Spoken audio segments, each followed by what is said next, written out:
যদি তোমার ফিরতে মন চায়, রাস্তা একটা আছে।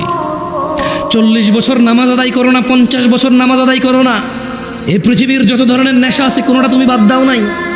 এই এলাকার অমুক তুমুক যত খারাপ বাজে মেয়ে আছে সবার সাথে তোমার বাজে সম্পর্ক ছিল, তুমি একটা বাজে ছেলে, সে একটা বাজে মেয়ে।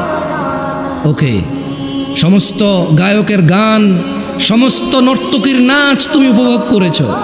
শোনো, 40 বছরের অপরাধ, 50, 60, 70-এর অপরাধ, শোনো, রাস্তা একটা আছে।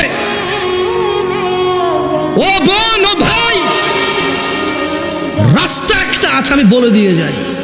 হাদিস থেকে বলবো না যে তুমি বলবা জাল, দইফ, এইটা হাসান কিনা, সহি কিনা, কেউ তোমাকে বিভ্রান্ত করবে, আমি ওখান থেকে বলবো। আমি তোমাকে কোরআন থেকে বলবো, সূরা ফুরকান আয়াত থেকে।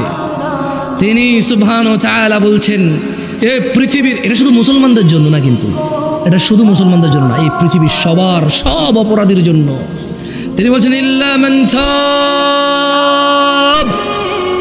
অতঃপর যে অপরাধ ছেড়ে ফিরে আসে, ওয়া আমানা, আল্লাহর প্রতি ঈমান আনে, ওয়া আমিলা আমালান সালিহা, এবং যে সৎ কর্ম করে, ফাউলাইকা ইউবাদদিলুল্লাহু সাইয়্যাতিহিম হাসানাত, যে তওবা করে ফিরে আসে, ঈমান আনে, ভালো কাজ করে, আল্লাহ তার জীবনের যত গুনাহ আছে সবগুলোকে নেকিতে পরিবর্তন করে দেবে।